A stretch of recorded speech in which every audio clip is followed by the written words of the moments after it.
To think about this important topic with us. The title of our webinar is Building Culturally Responsible Practices to Increase Access to Evidence-Based Care for Individuals with Autism. And just so you know, this will be recorded and we will post it and disseminate it to you through our Facebook page for Captain, our Instagram account, and you will also receive an email that will have the link as well as an evaluation tool. I'm Ann England. I am the project coordinator of the SELPA Content Lead for Autism and also the co-coordinator of Captain, which is your statewide initiative on autism, the California Autism Professional Training and Information Network. Hi everyone, I'm Patty Shutter. I'm the coordinator of Autism Education Initiatives at the Center for Excellence in Developmental Disabilities at the UC Davis Mind Institute and am a co-coordinator for Captain. And we want to acknowledge that this webinar today is a partnership between many of our state and community partners. You're going to be hearing from all of these entities with data and information and a ton of great resources to help you as you leave today to continue to work on and explore this very important topic. So I want to start by telling you a little bit about Captain. It's the California Autism Professional Training and Information Network. And we are a multi-agency network that was developed to support the understanding and use of evidence-based practices for individuals affected by autism across California. And the network is made up of representatives from our regional centers, from our special education local plan areas or SELPAs, and from our state and federally funded family support agencies, including FRCs and FECs and PTIs. Captain has three primary goals. The first is to increase people's knowledge about autism and evidence-based practices through systematic dissemination of information, like today's webinar. Our second goal is to increase implementation fidelity of evidence-based practices in both schools and in the community. And our third goal is to increase interagency collaboration so that we can leverage resources and standardize a process for using evidence-based practices across our complex systems of care. Something exciting happened with Captain recently. Prior to this year, we were an in-kind support agency that was developed through passion and dedication and volunteer time. Although we were endorsed by the statewide system of support, the California Department of Education and the California Collaborative on Educational Excellence, we weren't ever really funded. And so this February, we did receive funding to scale up our work. And so we are now a SELPA content lead in the area of autism in partnership with Marin County SELPA. Now, some of you may wonder, what is this California statewide system of support? And never fear, we're not going to spend a lot of time describing this giant graphic. But just so you know, the actual reason of this statewide system of support is that there are a lot of entities that are working together to improve outcomes for all of our students in California, those with and without disabilities. And you can see on this where the little orange arrow is SELPA Resource Lead. And that's where we fit in as part of the SELPA Content Lead. We're also here today with our partners, some of them in the different SELPA Content Lead areas. And so our partners today are the South County, which are going to talk to you today about disproportionality and working on improving that, and Imperial County, who have provided tremendous amounts of guidance, which you'll hear about later for English language learners. So Patty talked a little bit about Captain and the SELPA Content Lead and how we're just so really passionate about evidence-based practices. And some of you may wonder, what is an evidence-based practice?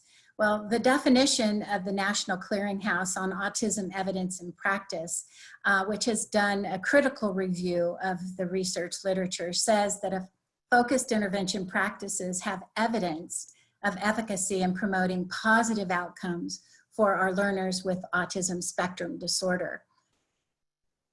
If you were to Google autism treatment this morning like I did, you would get over 1 million hits. And what we're here to tell you today is that there are actually 28 evidence-based practices for autism. When you look at all the peer-reviewed journal literature and the research, and it's all been replicated objectively, we come up with these 28 evidence-based practices. And they are known that when implemented with fidelity, meaning the way the research says they should be implemented so that you get the same outcomes that the research said, we can improve outcomes for our individuals with autism. The Affirm Autism Focused Intervention Resource and Modules is a free resource, which is a place where you can go learn about how to implement these evidence-based practices with fidelity so that they do improve outcomes. One of the most important features is selecting an evidence-based practice module, which teaches you how to select from these 28 evidence-based practices. What we wanted to highlight for you today is right here, the Child and Family Characteristics Guidelines that says we absolutely need to have partnerships with our families and to take into consideration the cultural attributes of our families when we're making these decisions with them. So when we look at the incidence of autism in California, the California Department of Education collects data on student populations. And this data comes from the CASEMIS December 2019 data for students being served in California under the Special Education Qualifying Disability. So currently we have 132,359 students with autism being served through the California Department of Education, which makes up about 16.46% of students receiving special education, making autism the third largest qualifying disability underneath speech and language delay and specific learning disabilities are the two that have higher numbers. So Captain has been involved in working as part of our statewide system of support and have recently grown very interested in looking more deeply at how equitably students with autism are being served. So a recent data poll is represented here in these pie graphs. On the left-hand side, you see the number of students with autism by ethnicity. And on the right-hand side, you see all California students by ethnicity. And the data is indicating to us that we are equitably identifying and serving through special education all students with autism based on the representative proportion of their ethnicity, with the exception of Hispanic. Based on this first glance at the data, what we're seeing is that it appears that we may be under-identifying Hispanic children under the qualifying disability of autism. Now, mind you, this is just a first look, and just like with any kind of data collection, one initial piece of data then presents with many new questions. So we're planning, our next step is to partner with some of the folks actually on this webinar panel to delve into this data a little bit deeper to see what might be going on. It may be that we're serving students, Hispanic students, under a different qualifying disability. Maybe they're overrepresented in another of the 13 qualifying disabilities. Or maybe we're simply missing some of these kids in terms of being able to provide them services. But we're very interested in taking that next step and continuing our conversation and our look at equitable services within public education. So that's one of the main reasons why we convened this amazing panel of speakers today, to really start this conversation and to help all of the people participating in the webinar, all of you, to give some critical thought to this issue of equitable services. So what our intent is today is to explore some of the data and potential systems barriers that are related to disparities in access to evidence-based care for this population of individuals with autism in California across our systems of care, and to consider some of the best practices for equitably serving these individuals who are culturally and linguistically diverse. And we've put together we're calling it a toolkit that can be disseminated and shared within your service system as you conduct your ongoing conversations about equity and access to care. The link there and also in the chat is to a Padlet, which is like a website if you've never used one, that has all of the resources that will be shared with you today by our panelists. The PowerPoints are also there, as well as links to the websites for all of the agencies that are sharing information today. So with that, I'd like to take this opportunity to introduce our first group of panelists from the Equity, Disproportionality, and Design SELPA Content Lead in South County, San Diego. Ryan Estriado is an executive consultant at the South County SELPA, where he helps SELPAs build equitable systems for students with disabilities. Ryan helps educators use practical data analysis to improve their students' experiences. Marcus Jackson is an executive consultant with the South County SELPA's Equity and Disproportionality Project. He supports districts with positive behavioral interventions and supports and school culture. And Olivia Rivera is an executive consultant for the content lead with San Diego South County SELPA on equity, disproportionality, and design. Through the California System of Support, the ED&D project team collaborates and consults with SELPAs across California to address disproportionality issues. Take it away, Ryan. Thanks, Patty. Thanks for the introduction. And thanks to everybody for having us and allowing us to help kick this conversation off. Olivia and Marcus and I will be talking briefly today about what equity means in the context of services for students with autism. And so as Patty mentioned, we work for a project called the Equity, Disproportionality, and Design Project. We do have two other team members who aren't here with us today, our Executive Director, Russell Coronado, and also our Program Clerk, Adrian Bautista.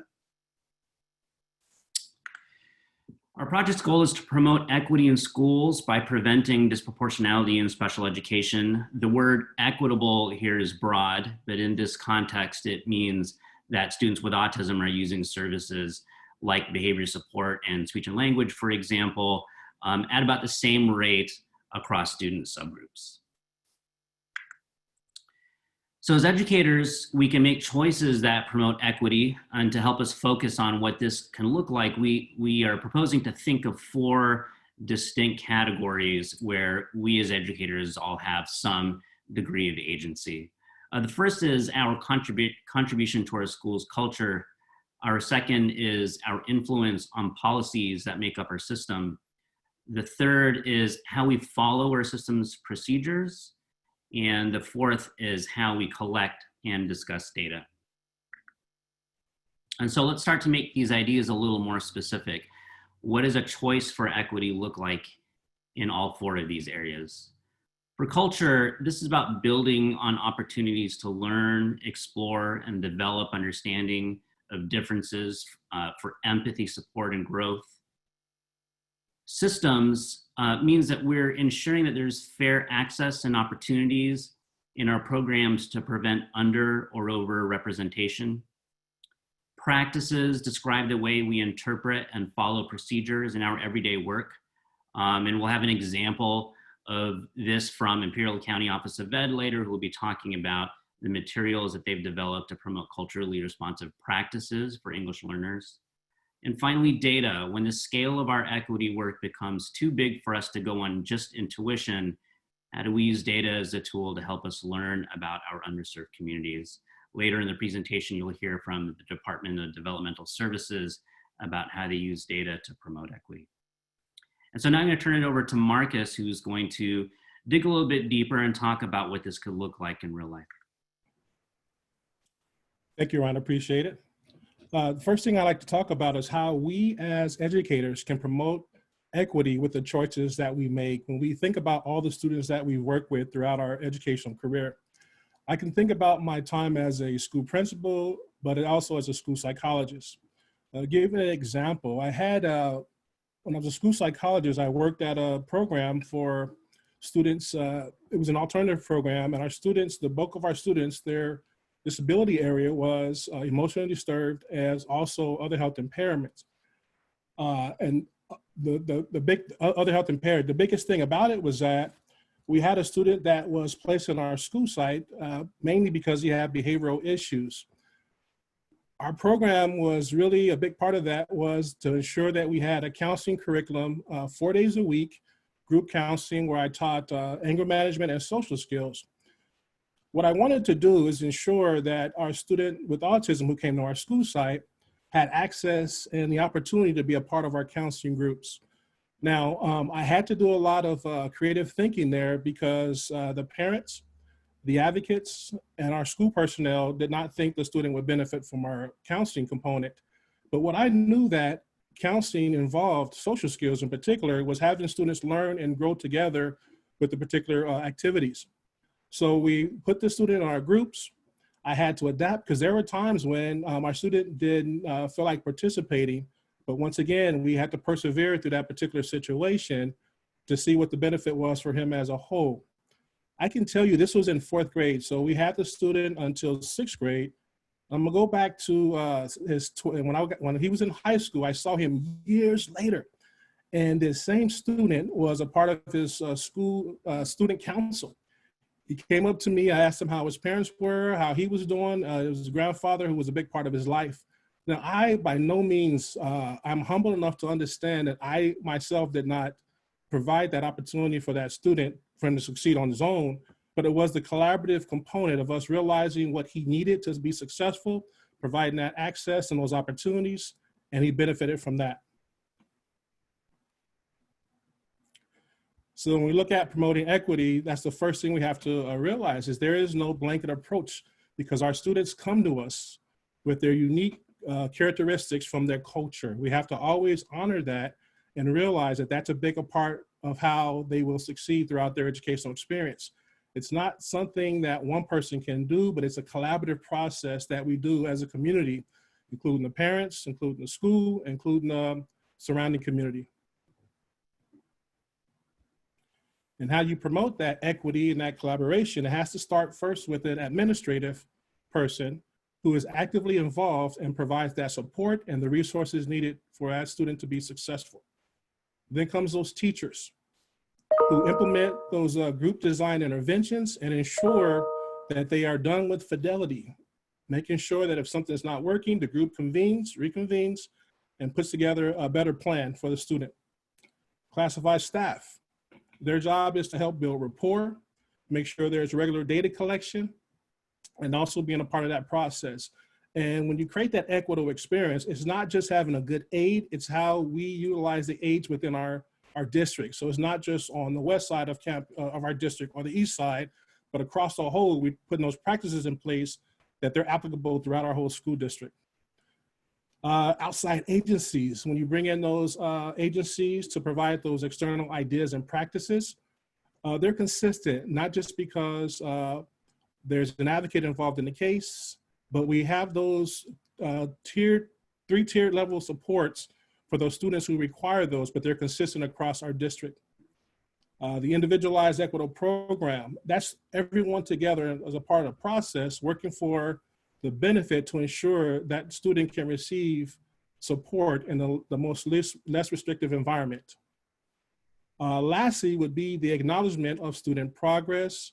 And this is the part where you empower the student to build on his or her success, but also you empower that parent so that they can reinforce the support at home, as well as all the other members utilizing a great amount of support to ensure that the student is making progress.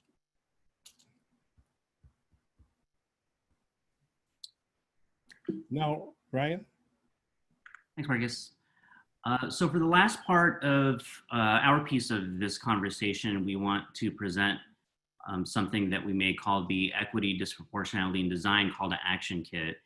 And we know that equity work very often feels overwhelming, and it can very often feel like you are the only ones doing it. But we have a couple of messages today. One is that you are for sure not the only ones doing it. We know that because of our work with other SELPAs and agencies, that there is a network of folks who are concerned about the best ways to promote equity, and are very committed to that mission. And the second message that we want to send is, when you feel overwhelmed, it can be helpful to remember that it can start with something as simple as building awareness. And so we have a kit that we made that gives you everything that you need to make your own presentation slide to help spread awareness about underserved students in your education system. It has a template and a customizable presentation slide, along with an example of what that slide can look like, and some notes for presentation. And so you can find that slide, presentation call to action kit on our website at equityanddesign.com/presentation and activities. So that's all that we have today. And we want to thank you again for giving us the time. And now we want to hear from our friends over at the Department of Developmental Services about some of the ways that we can promote equity at the systems level.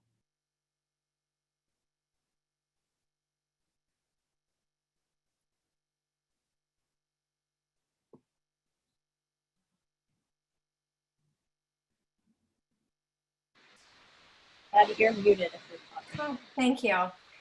Thank you guys so much. I want to remind everyone that the Padlet also has the toolkit, the link to the kit that Ryan just illustrated. And all of the slides are also available on that Padlet. So I'd like to introduce next Lauren Libero, who's an autism specialist for the California Department of Developmental Services.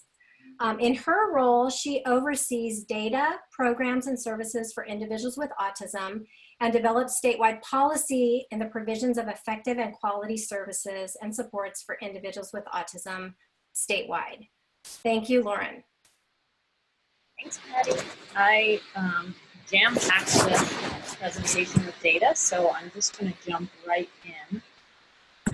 So looking at our population of individuals with autism who are served by DDS and regional centers, over the last 10 years, we've seen considerable growth, about 143% from 2010 to 2020. And if you look at this graph, you probably notice all the tallest bars are on the, and who's living in home and out of home, and residential services are also our most costly.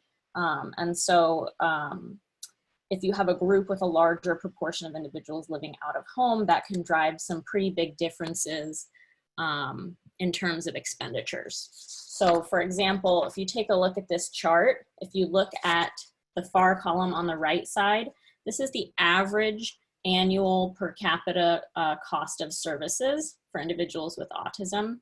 And you can probably see pretty clearly that the greatest average is our white consumers. But also remember, residential services are very costly, and that group has the largest proportion of individuals who are living outside of the home. The smallest difference is going to be that far left blue column. This is children living in home. So pretty similar numbers across the groups there. But during these ages, individuals are receiving most of their services from the school system and other systems. So that's another important consideration to take into account. Expenditures do go up after the transition to adulthood. But we see in general, the highest costs are for adults with autism living out of the home. But even taking that into account, if you're looking across this chart and looking at all the different groups, there's still quite a few disparities in terms of the average costs. So I think this is still really pointing to some pretty significant gaps in service access in our system. Okay, so now I'm going to get into the data a little bit deeper. So this is looking at the share of individuals by their primary language spoken, and the bulk of our individuals are primary language English speakers with 77%. The next most common primary language is Spanish at 19%. But if you take a look at the table on the right, this is the average expenditures per year, and you can see even though Spanish made up the second most common primary language, they have the lowest per capita average purchase of service. Now in the same theme, we're going to look at one of the most used services by children with autism, and this is translation services. On the left, this is the share of each population. So for example, out of our children ages 0 to 21, Hispanics make up 41% of the population. If you look at the graph on the right, this is the share of each group using the service. So here we see translation services are used 86% by Hispanic children. And this is a really big difference, but I think this is one that actually makes some of the most sense because a lot of our Hispanic population, in fact, about 40% of them list Spanish as their primary language, and then they're likely going to need translation services.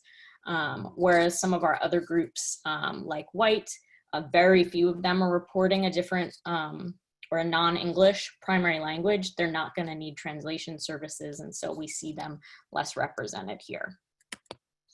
All right, looking at another service, we have in-home respite. This is the #1 most used service by children with autism. And if you look at the shares across both graphs, they're pretty similar. And I think if we looked at face value, it would look like our most used service is pretty equitably distributed. But if we look a little deeper, I pulled personal assistance, which is a very similar service type. The share of white children using this service is much higher. It's greater than their share of the population. So I think drilling deeper into the data is going to be really important and probably is going to show us that there's a little bit more to the story and understanding what supports different groups are getting. Now I'm going to look at behavioral health treatment, or ABA. And I found it was interesting. This popped out as one of the most used services for children with autism. And that's interesting to me because behavioral health treatment, or ABA, should be covered by insurance or Medi-Cal. And in some cases, it may also be covered by school services. By law, the regional centers should be the payer of last resort, which means they should be paying for BHT or ABA only when all of those other systems have been accessed. So the fact that a lot of our families with autism are still relying on the regional center for this service surprised me. But when we look at the shares, they are still pretty evenly distributed. The shares of individuals using it are pretty close to their share of the population, which to me is really showing that all groups are having trouble accessing this service outside of the regional centers. Now, clinical psychologists, this is another service individuals should be accessing through other systems, like their insurance or county mental health. But here we see a pretty big discrepancy, particularly for Hispanic children with autism. They make up 41% of the share of the population, but 50% of the use of clinical psychology services. To me, this is showing there's a pretty big disparity for Hispanics in gaining access to clinical psychology services through other systems. Okay, so now I'm going to change gears a little bit, and I want to share something that we are just starting to explore. And this is access to the system, starting with Early Start. Early Start services are services that are coordinated by the Regional Center for Children ages 0 to 3 for children who have a developmental delay or a risk condition. And typically at age 3, a child would leave Early Start and start receiving services through special education. And then if they're eligible for Lanterman services, they would also continue through lifelong services with the regional center. When we look at the numbers, approximately 20% of the children who are receiving Early Start services are going to be eligible for those lifelong Lanterman services at the regional center. And out of those 20%, 58%, or over half, are going to have a diagnosis of autism. So quite a few of these children are going to be transitioning from Early Start to the regional center Lanterman services. And we know access to services early in childhood are critical for the development of children with autism. And we really want to make sure that no one is experiencing a gap or delay in their access to services, particularly at the early ages. So we wanted to find out whether this transition was happening in a timely manner or whether there was anybody falling through the cracks. So we looked retrospectively at children who have a diagnosis of autism being served by the regional centers ages 4 through 9. And this was in fiscal year 17-18, so a couple years ago. And I wanted to see, did any of them participate in Early Start, exit the system rather than transition at age 3, and then return later, becoming eligible for Lanterman services? And the answer was yes. 2,451 children experienced an exit from Early Start and didn't come back to Lanterman until at least a year later. And when I look into the reasons why they exited the system, 1,411 were determined not developmentally disabled. So this means that the clinic made the decision that they didn't meet criteria for eligibility. 914 were coded as not determined, and that essentially means that the family did not complete the eligibility process for whatever reason. So it could be that they wanted to take a wait and see approach. Maybe they found navigating 2 systems, special ed and the regional centers, was too cumbersome, or maybe they had personal reasons. Their life was a little too challenging at the time. But nonetheless, they didn't return, so that the clinic couldn't make a decision either way. And then we have a small number, 126, who were coded as other, and I don't have information about why they had that gap. Now, if I break these reasons down by ethnicity, Hispanics were most likely to be determined not developmentally disabled. And then white and African American or Black families were more likely than other groups to be in the not determined category. So we're seeing that some children are experiencing a gap in service, and there's also some disparities in terms of why they're experiencing those differences. This is something, brand new that we're investigating. We're going to continue to be looking into this, but I'm really hoping for everyone who's listening to the webinar today, I really hope that you can help future families by encouraging them to complete the eligibility process. Don't drop out when you have that opportunity, and please persist in advocating for eligibility for our kids so they're not experiencing this pattern. Okay, so that was a quick overview of our data. I think it really represents a starting point for us.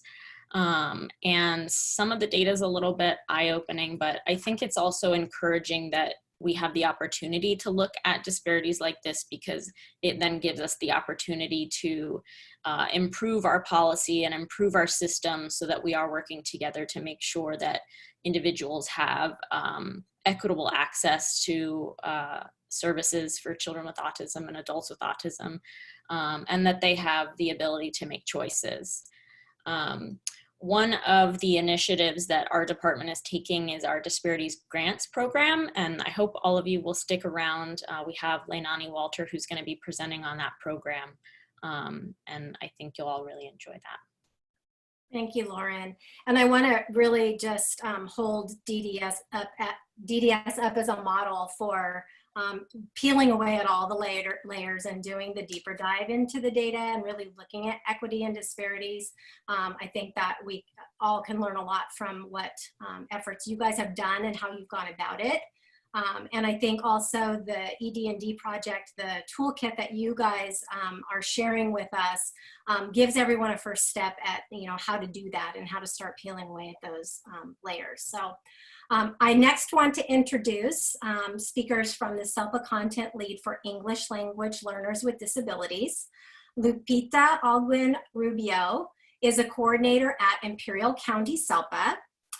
She has over 18 years of experience as a curriculum coordinator, providing professional development on literacy and language development for English learners at the Imperial County Office of Education. And Vanessa Lopez is a coordinator of inclusionary practices at the Imperial County SELPA. She has over 18 years of experience educating English learners with disability in resource and in self-contained classroom settings. Are you ladies? There we go. Okay.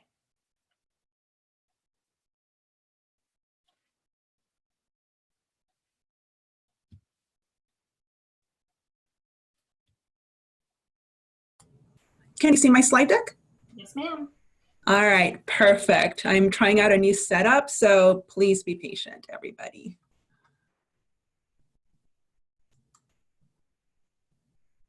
All right. And just for the purposes of preserving bandwidth and making sure that I don't have any technical issues, I'm going to go ahead and shut off my camera. Let me do that right now.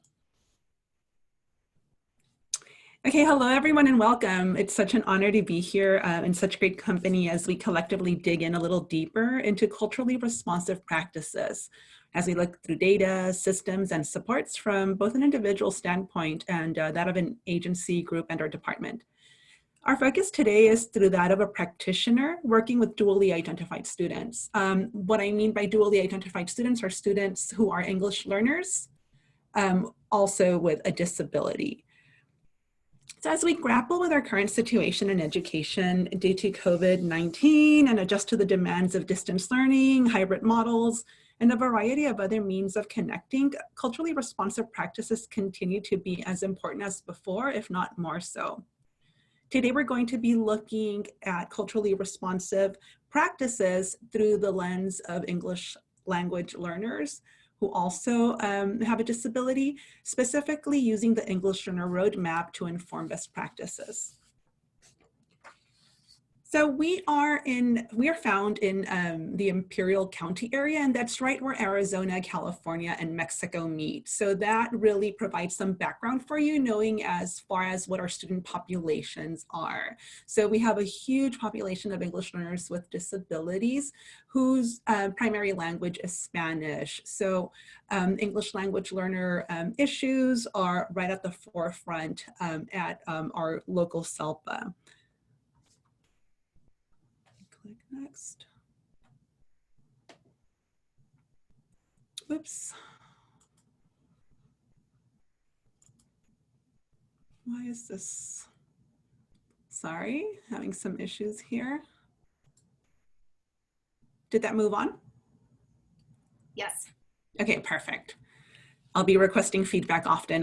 My setup is completely off, so I can't really see what's going on one screen and what's going on the other. So we are a small team. We are led by our SELPA Senior Director, Dr. Deborah E. Montoya. Lupita, as Patty mentioned, is a SELPA coordinator along with me here in Imperial County SELPA. And we have experience in both general education classroom settings, also as school psychologists, and also as English language learner coaches, special education teachers, and also an academic and ed tech specialist. So it is exactly through that lens that we're going to be talking to you today. And really letting you know what our work here in Imperial County SELPA is through the Improving Outcomes for English Learners with Disabilities project. This project is focused on assisting CDE with the dissemination, professional development, and technical assistance associated with the California Practitioner's Guide, which was released back in July of 2019. And really our goal is to strive and build capacity of SELPA statewide by connecting and facilitating systems improvement work related to best practices and the implementation and provision of services to English learners with disabilities.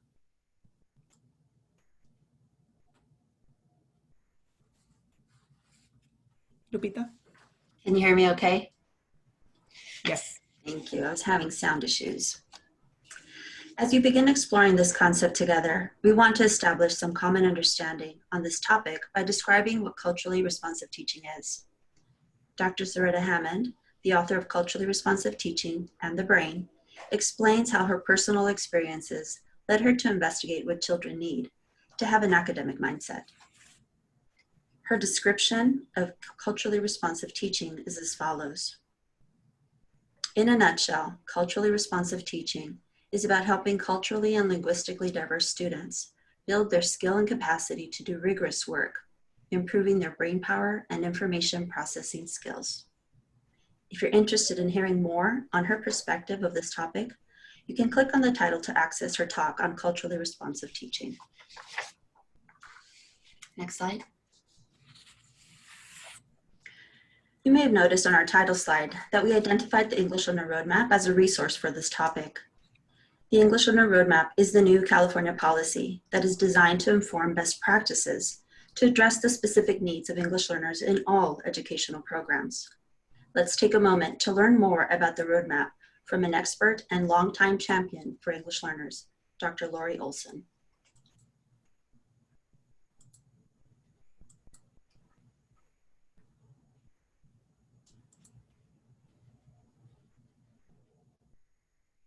The California English Learner Roadmap is the new policy for English learners in the state of California. It supersedes the old Proposition 227 policy and puts in place instead a common mission and vision for all of our schools and a roadmap for how to get there. That roadmap consists of 4 research-based principles, which really speak to the different aspects of what we have to put in place and the connections between the two. And those principles are: number 1, asset-based education that values and builds on the languages and cultures students bring and that provides them with truly affirming and safe, welcoming schools. This is an era that is about embracing the languages and the cultures children bring and providing all of our students, to the extent we can, with opportunities to develop proficiency in 2 or more languages. The second principle really speaks to the quality of the intellectual work that our children are exposed to in their classrooms, of the quality of teaching and learning. High-level standards with meaningful access provided by teachers who know how to scaffold participation and support our students in really participating in class and mastering everything they need to, overcoming language barriers, learning the English they need. And it also speaks to the importance of us assuring access to all of those college preparatory classes that every child needs in order to leave our high schools, college, and career ready. Principle number 3 is about investing in a system with the resources, the assessments, with the professional development, the leadership development that we need in order to carry off the kind of teaching and learning that our students require. Systems includes everything from, do we have assessments that really tell us whether our children are learning and what's happening to them in both of their languages and in ways that are really reliable information for teachers and for accountability. Systems includes having the teaching staff with the skills needed to meet the needs of their English learners and the processes of professional development and professional support for them so they can continue to learn the skills they need. Systems is about having leadership that understand English learner needs and are prepared with the skills and the approaches to really act upon that knowledge and to hold their schools accountable for moving along a path of continuous improvement toward the goals of the kind of schools we need. If we don't make those investments, it ends up just being pretty words on a page. And that's where it really falls to everybody at the local level to see to it that this roadmap guides our financial planning, our local control accountability planning, and our own school site planning. And the 4th principle is about an articulated system, a connected system from preschool all the way through to high school graduation, all moving in the same direction to ensure that our students get the education they need. Alignment and articulation all the way from preschool through graduation from high school. Coherence across the system. So what happens in one school is connected to what happens in another school. And so as children move from grade to grade to grade, they're receiving a pathway of education that is connected, aligned, and coordinated. What we know now is that early education is a crucial part of our system, that we have to start early when those brains are just wired for language and cognitive development, those crucial years that build a foundation for later success. That we need a system that invests in early childhood education and connects it all the way up in a pathway through to high school graduation. What the roadmap tries to do is to lay out a comprehensive view of all the things that would be happening to really support English learners. Everything from ensuring access to ensuring the quality of education, to seeing to it that teachers have the skills they need to pull that off, to seeing to it that there's assessment that is reliable and valid for them. by painting that comprehensive picture of what needs to be in place, and by saying, as a state, we're reaching toward this vision of education that prepares our kids with 21st century skills, with proficiency in multiple languages. We are all moving together on a road toward the same goal.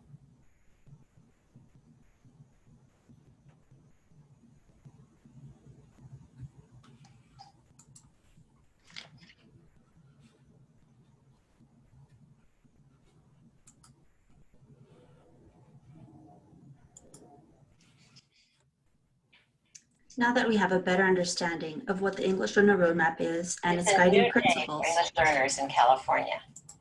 In July of 2017, the State Board of Ed unanimously passed a new policy called the It was so good, we had to hear it again. absolutely, I am a fan. I don't mind at all. Now that we have a better understanding of what the English Learner Roadmap is and its guiding principles, please know that we will be exploring Principle 1 a little further during our presentation. I want to note that you can find roadmap resources and other resources that are aligned to the roadmap on the link below. Our friends at San Diego County Office of Education have created an exemplary website specifically designed for this document. I highly recommend that you take some time to peruse it.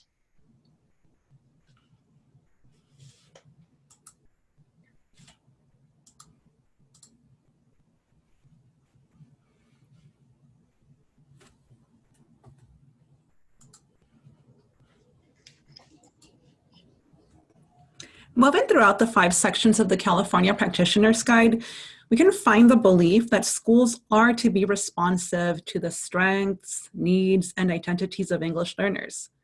From identification of English learner status to pre-referral interventions, referral process, development of the actual IEP, reclassification, and proposing exit from special education services. You can find all of this information in the California Practitioner's Guide.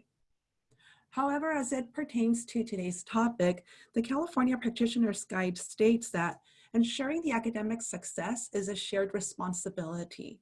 Working with parents, families, schools, and district professionals is important to promote educational equity so that we may allow and ensure that all English learners with disabilities participate in the highest quality teaching and learning experience.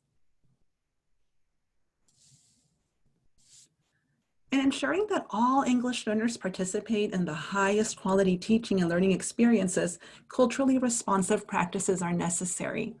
As I was looking at the chat as we were going through the previous presentations, I was noticing a lot of feedback concerning how sometimes the mindset or just the cultural context from which our students come from might have an impact on this, on how EBPs are accessed, how services are accessed.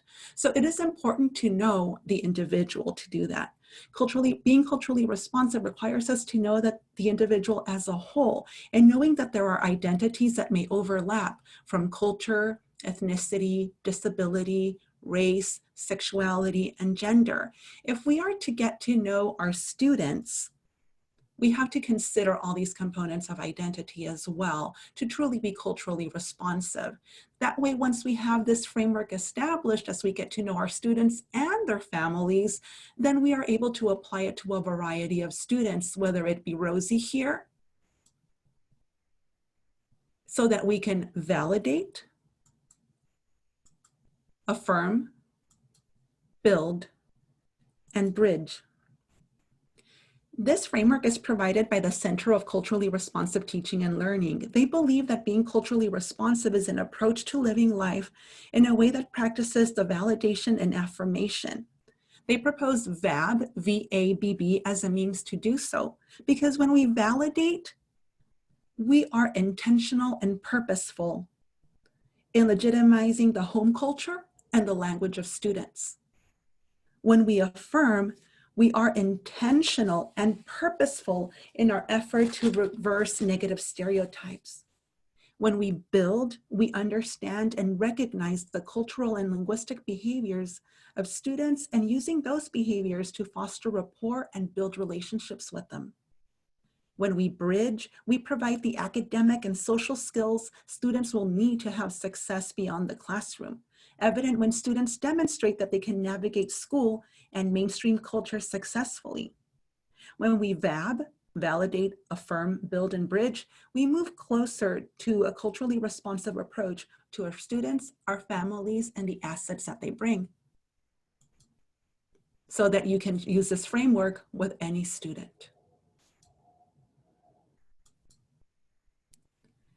In establishing relationships with families, it is important to understand that, again, keeping that cultural context in mind, knowing the individual student we teach and work with includes the family. It allows for a thoughtfully developed IEP. As we know, the IEP is both a process and a written document.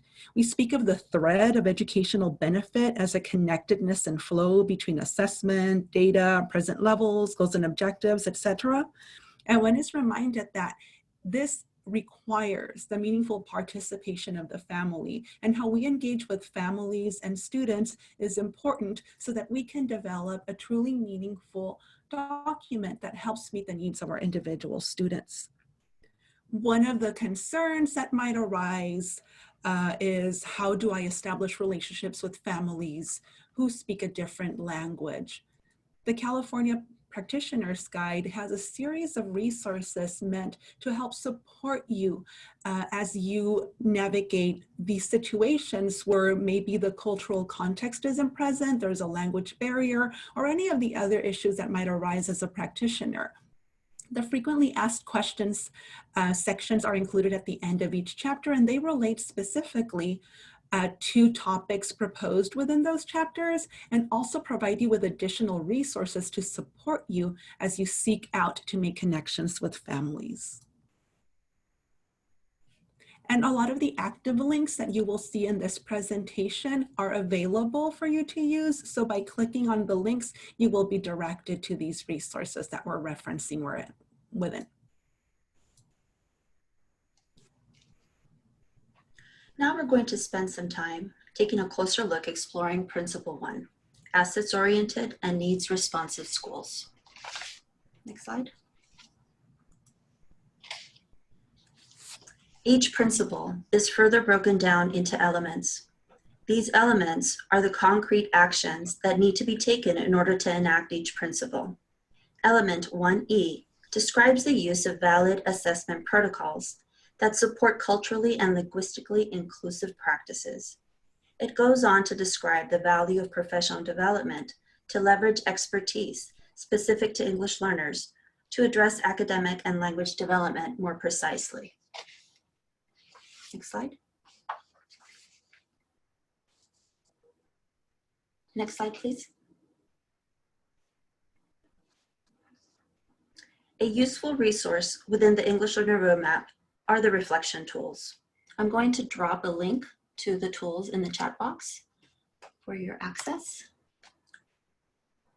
These rubrics can assist all stakeholders in engaging in rich discussion around the effective implementation of best practices as described in the roadmap.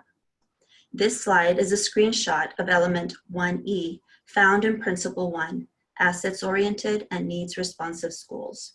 If you click on the link, you can download all of the rubrics for each of the principles and their respective elements. If you scroll down to the 4th page of the link, you will find the rubric on my screen, element 1E. As you explore this rubric, you may want to consider these questions. How do we know if element 1E is addressed in our assessment process? How well does it involve families? What steps are implemented or considered in developing a fully informed profile of the child? How are strengths in English language proficiency and the qualifying disability noted and addressed? Hopefully you could spend some time exploring these rubrics with your team at your site, at your respective site, to give you a better gauge of what areas you are excelling in and what areas you may want to spend a little bit of time and further develop. Next slide.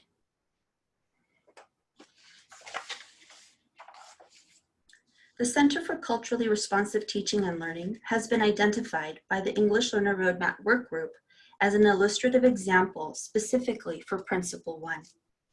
This organization states that being culturally responsive is an approach that practices the validation and affirmation of different cultures for the purposes of moving beyond race and moving below the superficial focus on culture. Through the strands of professional development, community development, and school development, the goal is to influence institutional policies and practices and inspire changes in behaviors, individually and institutionally. Click on the title and explore the CCRTL website to get some ideas for implementing assets-oriented, needs-based activities in your schools.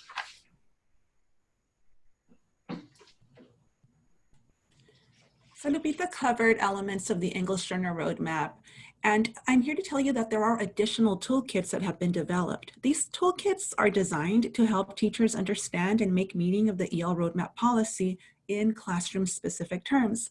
There's an administrator's guidance document on how to engage teachers in the EL Roadmap, and it's available for download. You can also find a variety of resources developed for elementary, high school, and middle school. And it's written from that perspective. The roadmap principles are rewritten specifically by and for teachers speaking to teaching and learning and the classroom environment. They also include self-assessment tools for each one of the principles, as well as a resource list of programs, connections, and supports for teachers related to implementing each of these principles. To highlight what Ryan stated earlier is that it's important to know that you are not alone as you venture forth in this journey of practicing culturally responsive behaviors as we're working with students who, in our case, are dually identified. And it is important to note that there is a collective commitment of like-minded individuals out there, and we really want to help move forward from building awareness to taking action.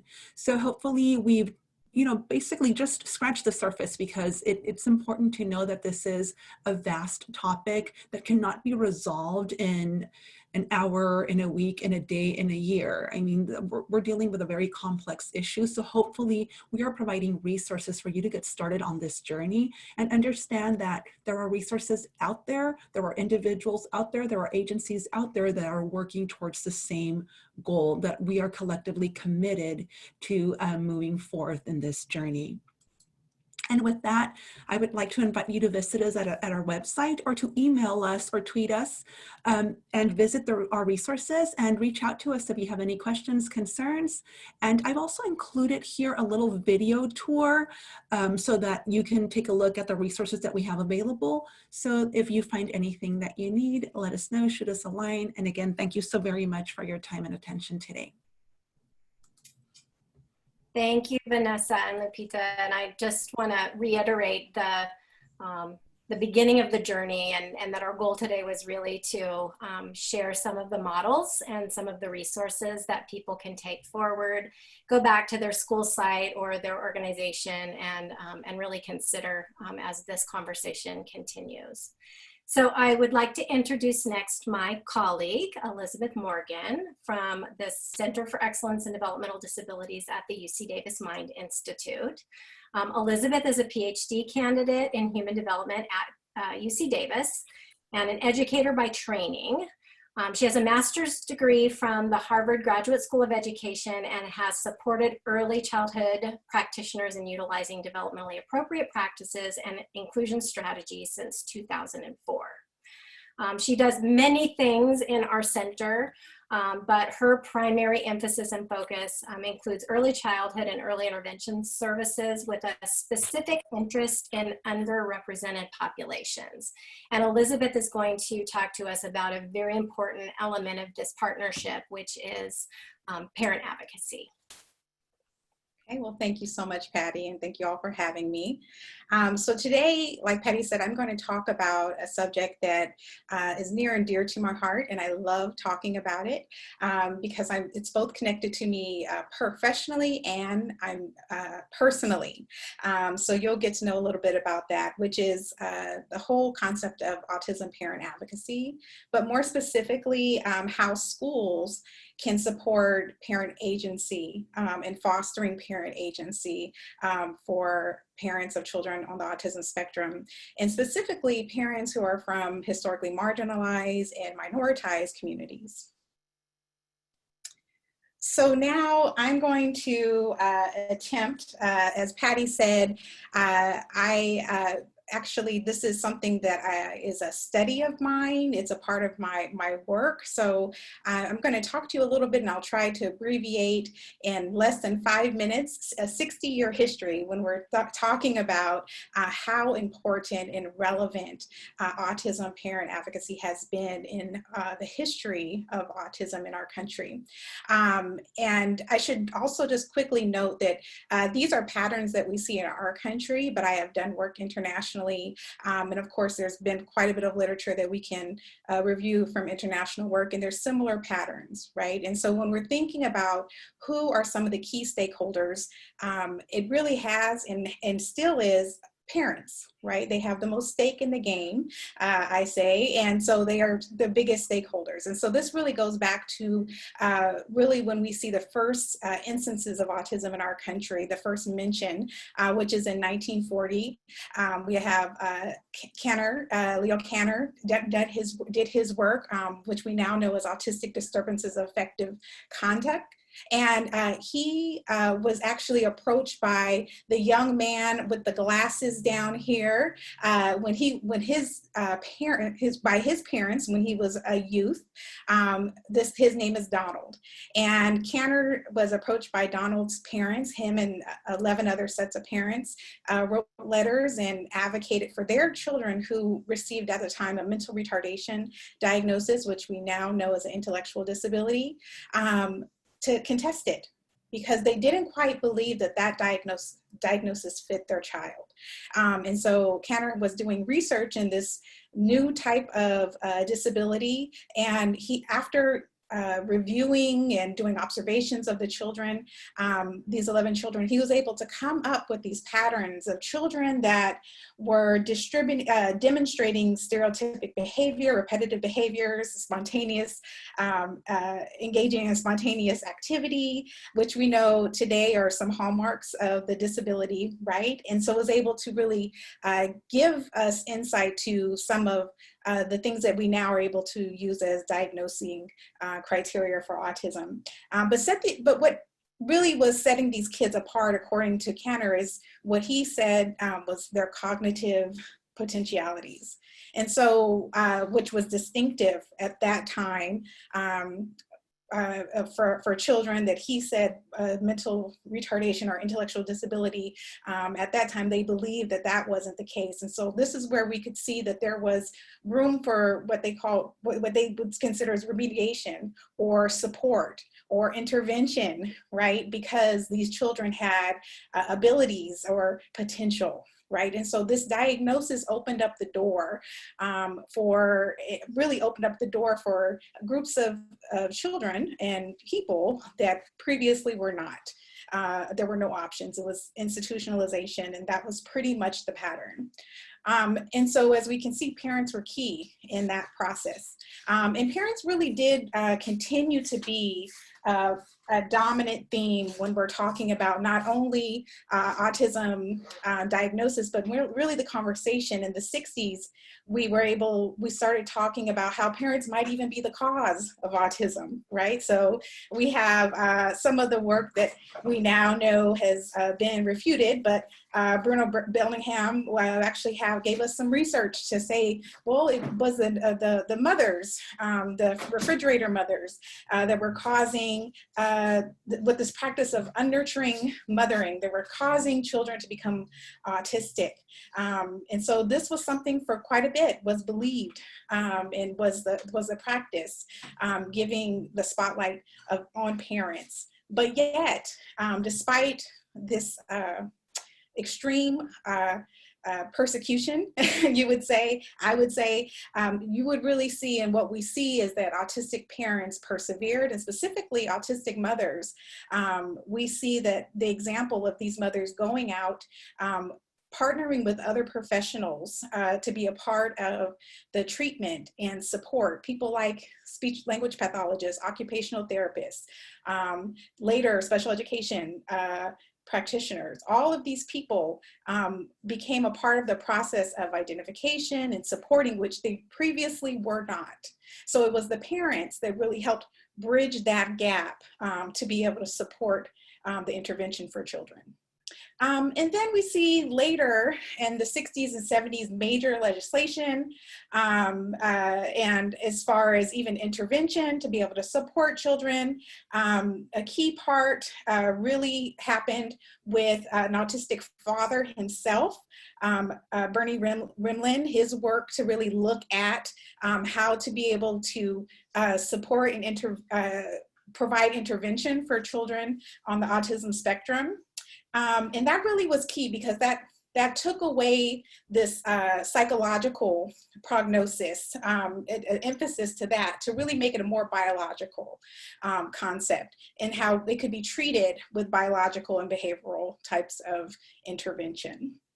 Then we go into the 70s and all the way to the 90s, where we have quite a bit of legislation. Of course, we know IDEA, ADA, many of us really celebrate those things in the legislation that we still have today. I'm very happy to have it, but also intervention. So we have behavioral interventions such as ABA practice, which is very common and seen coming out of the Lovaas lab in the UCLA, which is a key part of that intervention, involves parents and involves a home-based type of support and practice.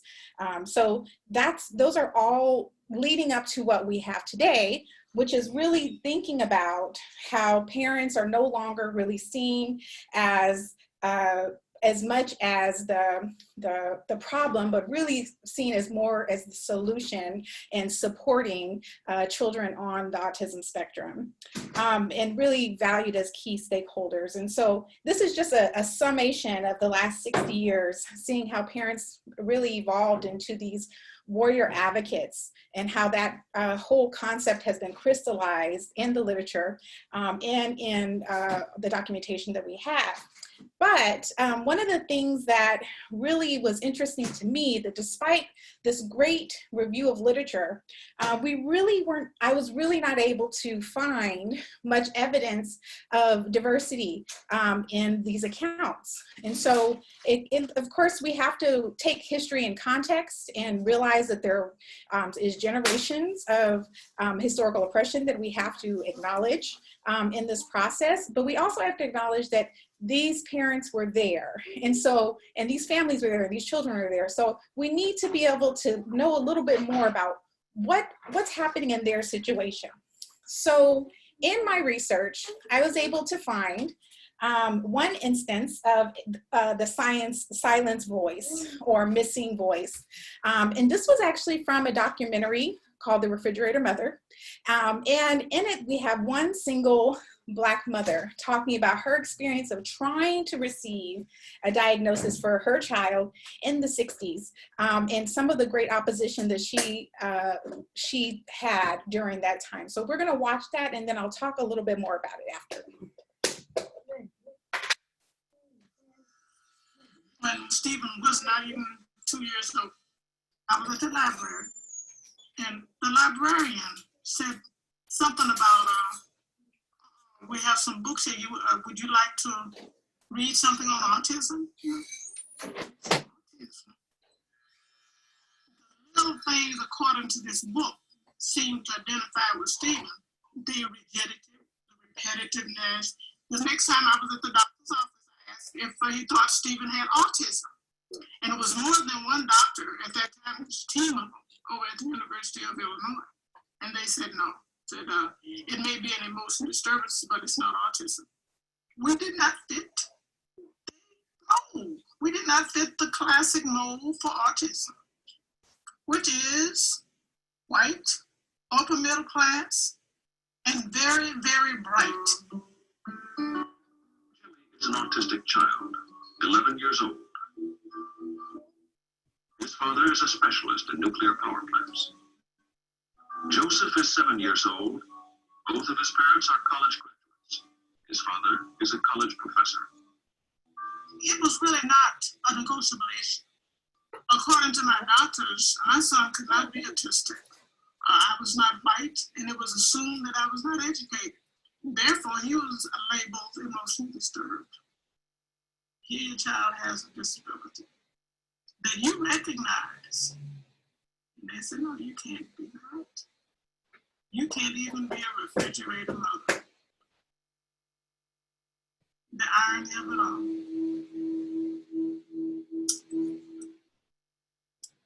So, you know, when I see this, basically it brought me to a place of realizing how crucial my own journey was a part of this, and why this really hit home for me. So I am also a parent advocate myself. This is a picture of myself with my youngest child, who at the time was a few months old. And in this picture, you can see a parent doing what most parents do when they look at their infant child, and they're looking at them with all the hope and the, you know, joy that they can muster, because they see nothing but bright future for their children.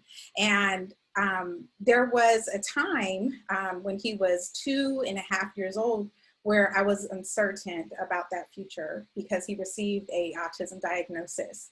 And in that time, I had to do quite a bit of, even though, you know, I have to acknowledge that, you know, I came into this with quite a bit of privilege, being an educator, having a school background, but still being very terrified when it came to the whole idea of finding evidence-based practice and intervention for my own child.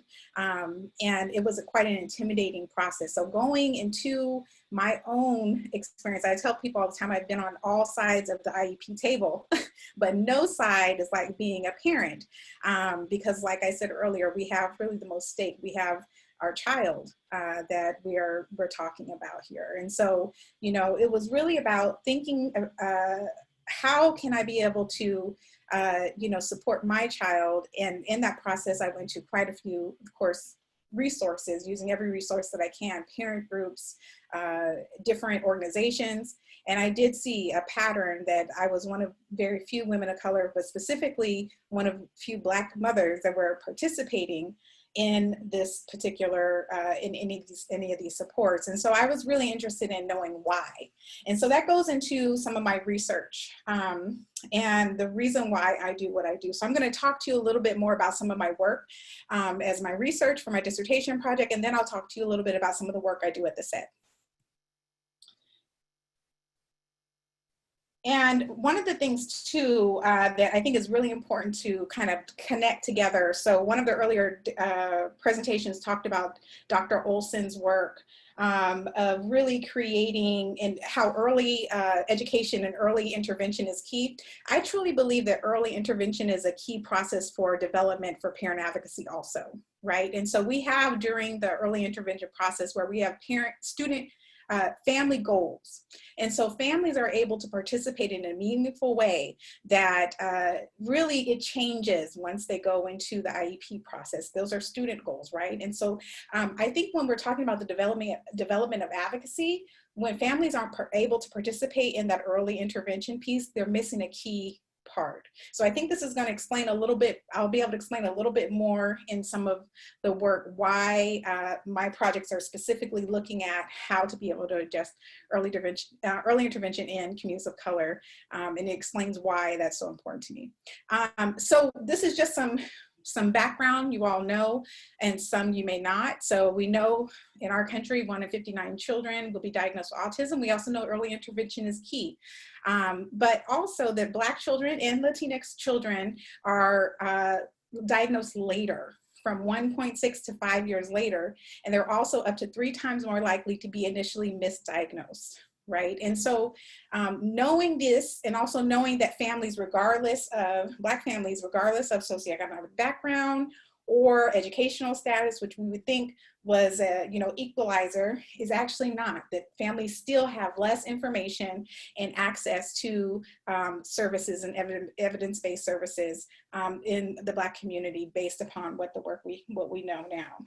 And also we have some interesting information when we're thinking about children who are being, the placement of children, right? So within schools, and the choice for placement of children, Black children are disproportionately found in the more restrictive environments than the less. And so we have to be able to think about, what does the research tell us? What does the data tell us? And then how does that impact our system? How is that impacted by systems?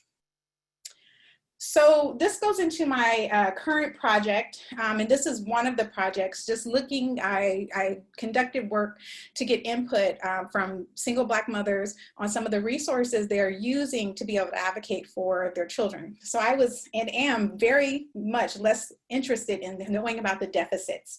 We know about deficits within communities of color. I am so much more interested in knowing about the assets and the stories of resiliency. Because I feel like we can really learn from those things. So in this process, I collected information from mothers just to be able to know a little bit more about their stories and their experiences of navigating early intervention and school intervention systems. And so this is a little bit about my methodology. I won't go too deep into that, but just to give you a little bit of data. So from some of the interviews, well, all the interviews were analyzed, and from that we found themes. And so there's two things I'm going to really emphasize for this talk, and that was that we saw that mothers were using what we called resistance capital and navigational capital. And actually, we don't call this is based upon work, but we were able to find these in the work, find these in the literature, or find these in the interviews. And so resistance capital is really, in a nutshell, the concept of not taking no for an answer, right? Resisting the no. And so in this, giving you a quick example of resistance capital being seen in some of the work comes from Evelyn. And she says, I will tell you this. That's what came through the years standing up to people in a room that don't look like you. It requires you to use the knowledge you have. It requires you to use the understanding you have. It requires you to realize that you got this and you know what's best for your child. The next one is navigational capital. So the navigational capital, the brief definition is this ability to be able to navigate systems that were really built with you not in mind. Right, and so we know historically, Black Americans, schools were not a right, and specifically not built with Black Americans in mind, and just, you know, in the most contemporary history, we have equal access to schools, and so still yet there's disparities there. So this was the idea of these parents being able to navigate schools, but also navigate these schooling systems. And so this comes from Wilma, and she says, and I had to dig deep into my research because I studied to become a teacher. And so I was like, I kind of already know about these things. I wrote that letter, and then they had no choice but to start moving forward with that because I had written the letter. And so this was an example of Wilma advocating and being able to use some information and collect information based upon her previous history of being a teacher and using those connections to navigate the system that things were not very cut and dry for her. It didn't initially make sense. Initially, she's asking for help. And then she realized, no, I need to write the letter. No one ever told me that explicitly, but I needed to pull upon my resources to figure out how to navigate this particular system. So now I'm going to transition into a project that we have at the SED, and we had the opportunity to take part in as a result of some funding from the DDS Disparities Grant Funds in 2019. And this really came as a result of my partner and colleague, Maribel Hernandez, at the Center for Excellence in Developmental Disabilities. The work that we have done with families for over 15 years to support Black and Latinx families once they receive a diagnosis of a developmental disability for their children.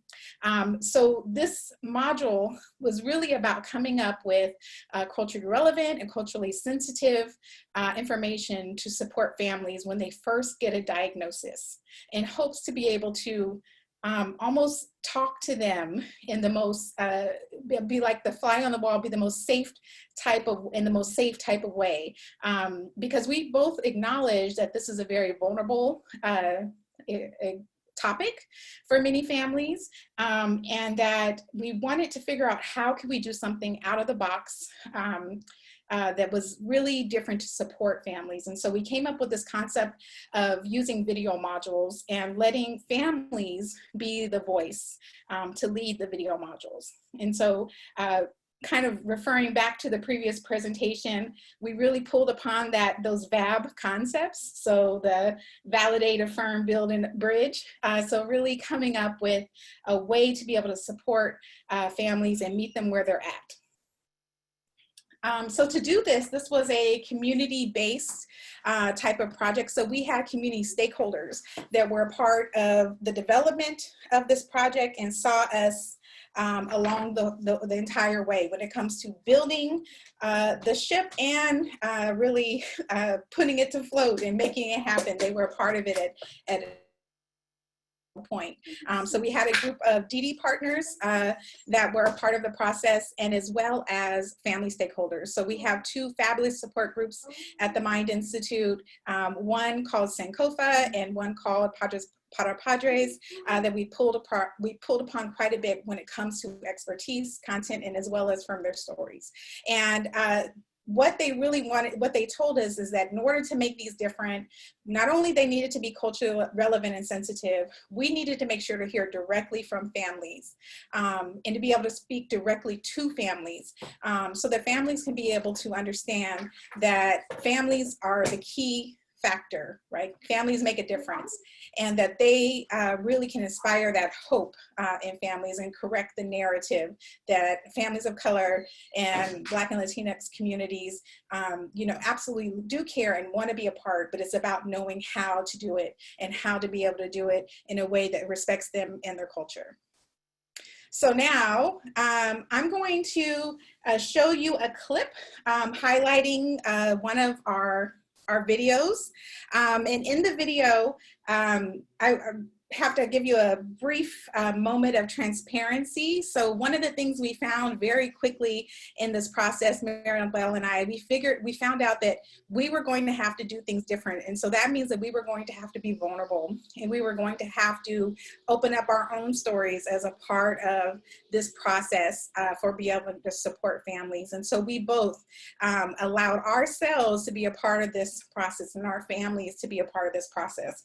So one of the very first voices you will hear is from my very own husband talking about our story and our experience. And then after, you'll see a clip from a brother of a child on the autism spectrum. And then lastly, from a self-advocate in the community. Listen to my own family's account through my husband's point of view. So Jerome, can you tell us a little bit about your reaction and process to accepting the diagnosis for our son?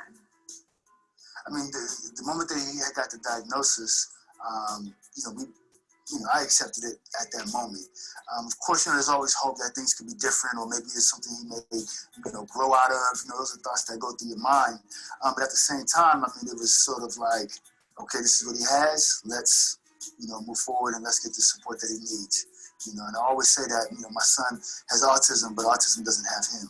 And so, getting him enough supports and being able to do that was, I think, helpful for us.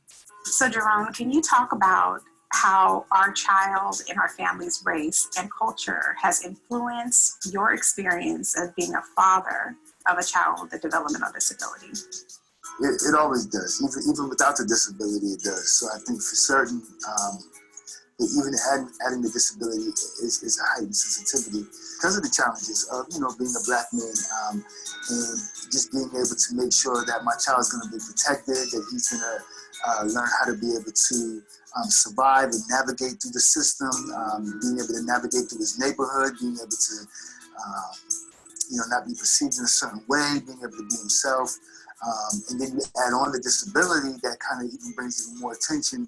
It can be something that can be a challenge, and at the same time, it's just something that is a part of our lives and something that we constantly talk about, that we have to be aware of and making sure that we communicate. I do know that in the African American community, sometimes it's hard to even talk about disabilities, and we're not so open about these things. But being able to be open, being able to be, and I recognize that and normalize it, that it's common, that it's not uncommon. It's not just coming for our culture, but for other cultures that experience this as well. But being able to be open is important as well. So I think that it's just, it's a constant adjustment, constant awareness, constant conversations, and then a lot of introspection on my part as well, making sure that I'm aware of where I'm at in that process and being able to have conversations with my son as appropriate. So what words of encouragement would you like to give to families who are just receiving a diagnosis for their child of having a developmental disability?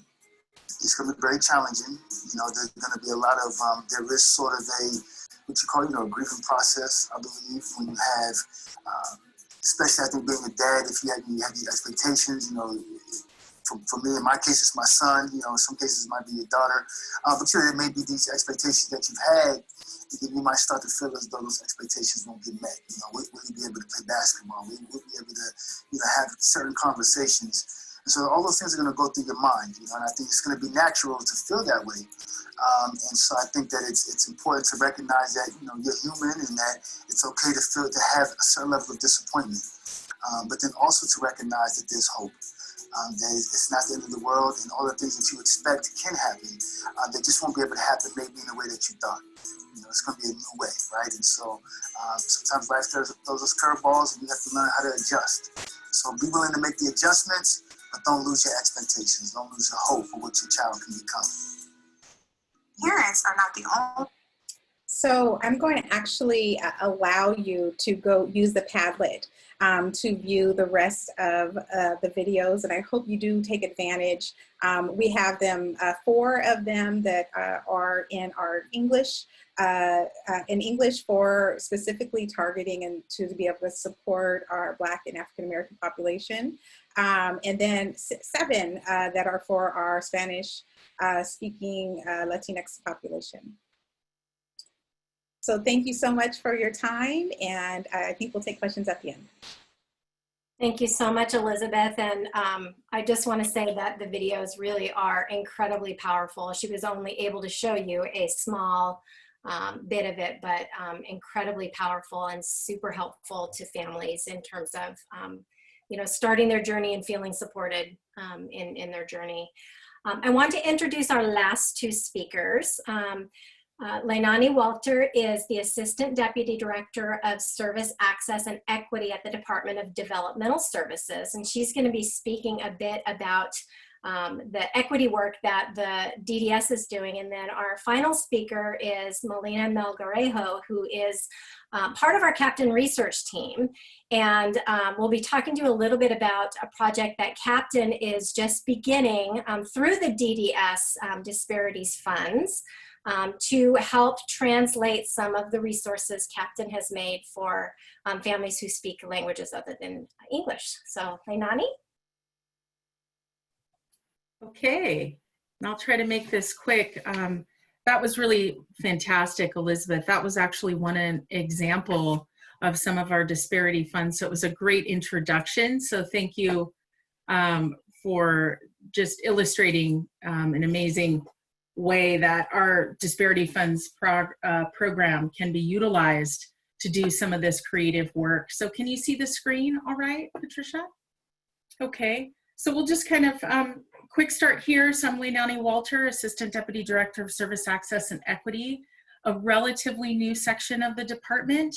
And our big focus in our department, and like many of the presenters have said today, as a state agency, we also want to ensure and improve access to services for consumers and families. And that means in our service delivery, that means in the types of services that are offered, It means in many different ways. And we learn from some of the presenters here, certainly, but also from our stakeholders. So this initiative, our focus again is that, you know, we are hoping that our services reflect the diversity of California, both culturally and linguistically. So that's kind of the big principle. You can see this on our website as well.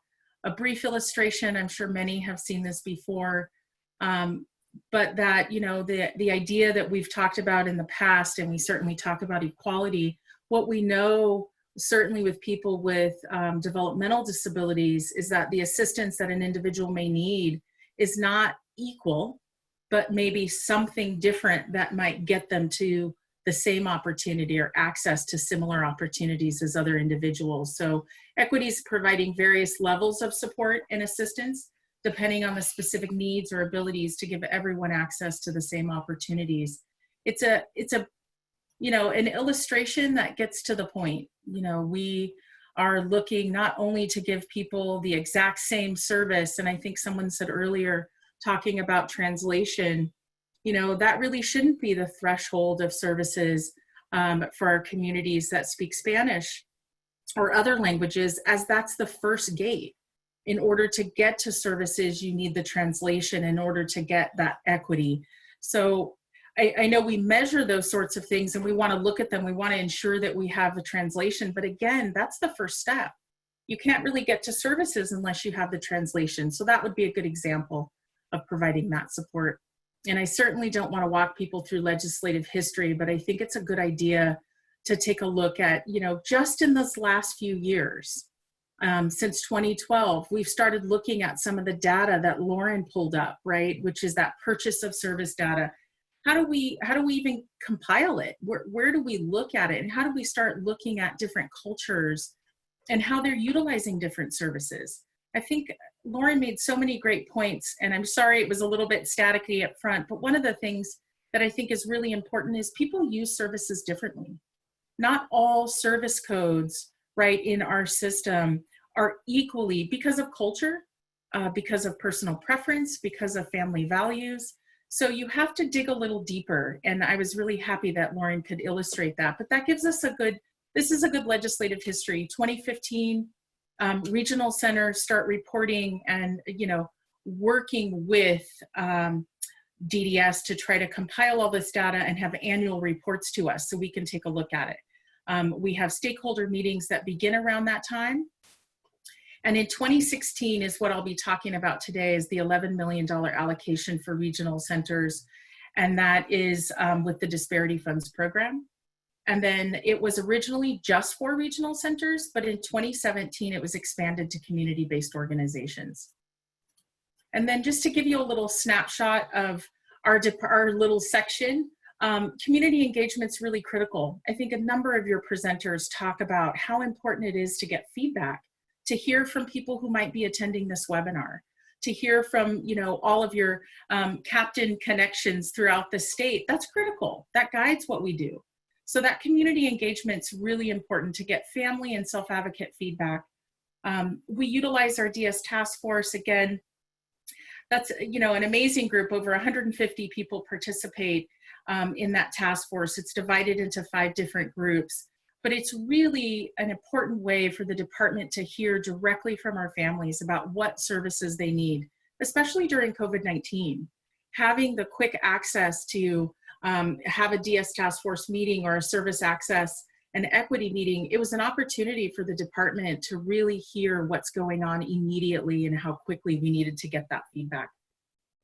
Just some other things that are happening. I think I just mentioned the purchase of service report, and then of course the Disparity Funds program. And we kind of work with all aspects of implementation there.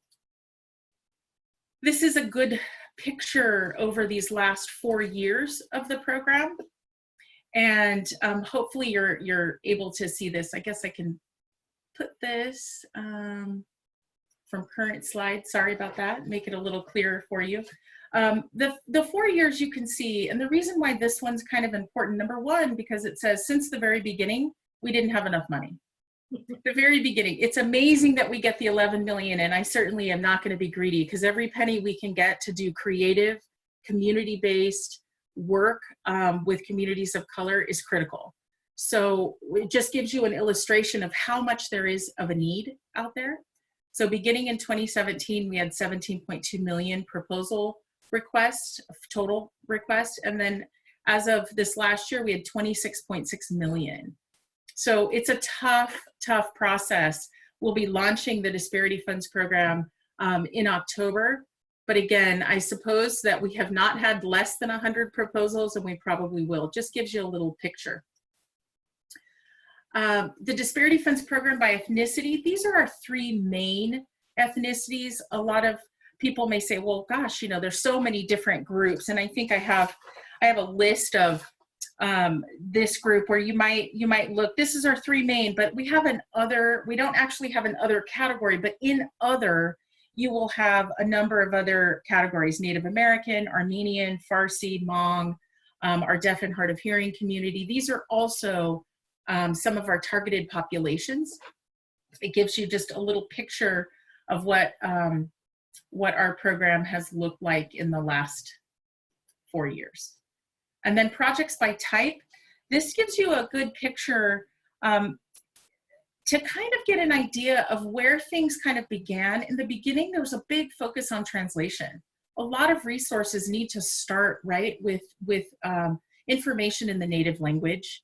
Workforce capacity, some of these early things, promotoras, again, promotoras, we have integradores, we have a lot of community assistance out there with parent models of promotoras, outreach, parent education. And if you notice, as we start to change through, you know, over the years, you start to see more and more services fluctuate and maybe move towards translation, because many of those pieces have already been done in the early programs. But then later years, you see that there's some other areas of focus: family and consumer support services. Now that you've gained some trusting relationships, right, your promotoras, your materials are available, you see that some of the focus of our programs have then been family and consumer support services.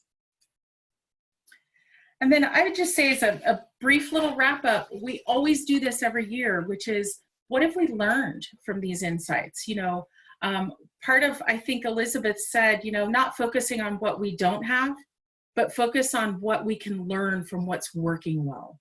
What's successful about a number of our Disparity Funds programs is the creativity that families bring to whatever those projects are. The success rate is based on the connections that people are making, not simply the numbers of, you know, of a dollar spent, but actually those long-term trusting relationships. So you could just see a few of these. One of the insights: ask stakeholders to review translations to be sure they're culturally and linguistically appropriate, right? We get things translated, but then we find that it doesn't quite match with what some of our consumers and families have said. It doesn't quite make sense. We have terms of art in our system that we sometimes forget. We need to actually define that in a little better way when we translate. Families benefit from materials or video. Oops. Families benefit from materials or video. I'll just stop the share here. I think the big focus on our work is to not only look at all the things that are working, but where can we go further? How far can we push so that we can find other more creative programs out there? While we have the 11 million, we always like to say, this is the beginning for people to start other programs, other services out there. And again, the Disparity Funds program, I think, does a lot with the amount that we have. I think right now we have currently 55 programs, and so many on this call have exemplified what some of that work is, but we just continue to appreciate all the work that's being done. And we look forward to the new grant year, and hopefully we'll have more proposals of people doing other creative things out there. So I really appreciate the time today and just giving you a little perspective of what the Disparity Funds program is. Thank you. Thanks, Lenani. And, you know, we have seen some great examples of that today with the project that Elizabeth shared. And to wrap up the resource sharing, we wanted to just give you a little sneak peek at what The Disparities Fund is going to be funding through Captain to be able to support some of our families who speak languages other than English. So Melina is going to just do a quick summation of that project, so all of you on the call know what is coming and what it is that we're working on currently. Thanks, Patty. You can see my slides, okay? Yep. Okay, great. So as Patty mentioned, I'm excited to share about a project that is funded through the DDS Disparities Funds Program, and it focuses on the development of culturally and linguistically appropriate resources for diverse families of individuals that have autism, and with the goal of educating parents and stakeholders about evidence-based practices and autism, and also training providers in disseminating information and those resources. And this project is a partnership between San Diego State University, Captain, and the Exceptional Family Resource Center here in San Diego. Oops, yeah, I'm gonna skip these slides since we're a little rushed on time. And so what you see here is a list of the primary non-English languages that are spoken in California. So as a first step in the study, we asked our Captain cadre members what languages they primarily needed our Captain resources translated into. And they indicated these 4 languages: Spanish, Chinese, Tagalog, and Vietnamese. Because our project has to work within a specific regional center area, our project is focusing on the 4 primary non-English languages that the San Diego Regional Center serves. And those are Spanish, Tagalog, Vietnamese, and Arabic. And so these are our target languages that we are starting with for this project. And so the first step in our project is to identify needs. And so we started with identifying needs for our cadre members. And our next step is to identify needs for our families, as well as to gather their feedback and input on resource adaptation. And so this will be done by conducting focus groups that represent each of the linguistic groups that we have targeted. And our second aim is to adapt the existing Captain resources and develop new resources, again, that educate families about evidence-based practices and autism. And this adaptation of resources will be guided through an ecological validity framework that considers different dimensions of culture. And lastly, our third aim is to disseminate those new resources through our partnerships with Captain and the Family Resource Centers across California. So this will include creating a dissemination training protocol for our Family Resource Center cadre and Captain. And lastly, we will also disseminate a survey to assess satisfaction with these new resources and to inform ongoing adaptation. So here are some of the resources that Captain has developed or that are accessible on the Captain website. As I mentioned, we asked our cadre to identify some of their needs.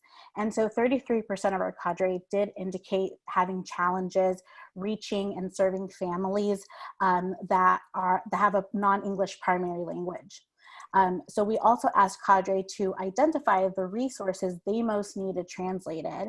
And that's what you see here on this graph. So the top 3 include overviews on autism and evidence-based practices, as well as the evidence-based practice chart that provides information on each practice, including its appropriateness for different goals and ages.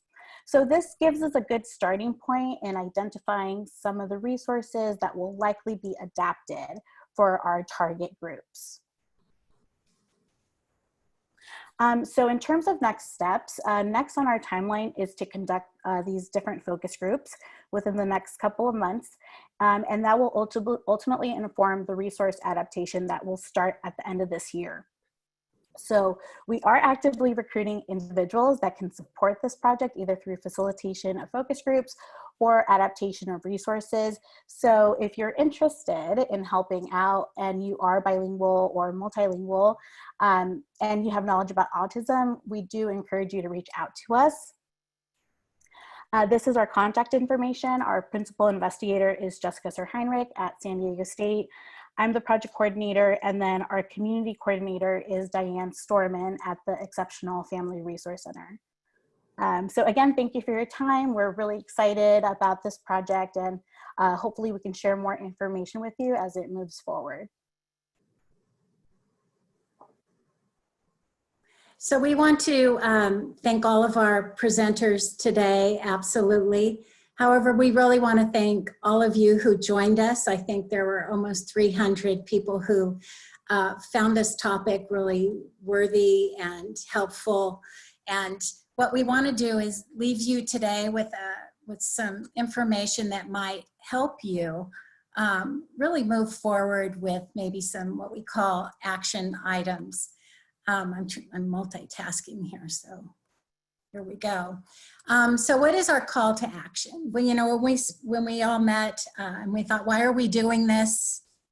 We know it's a super important topic. We hope that you are all inspired.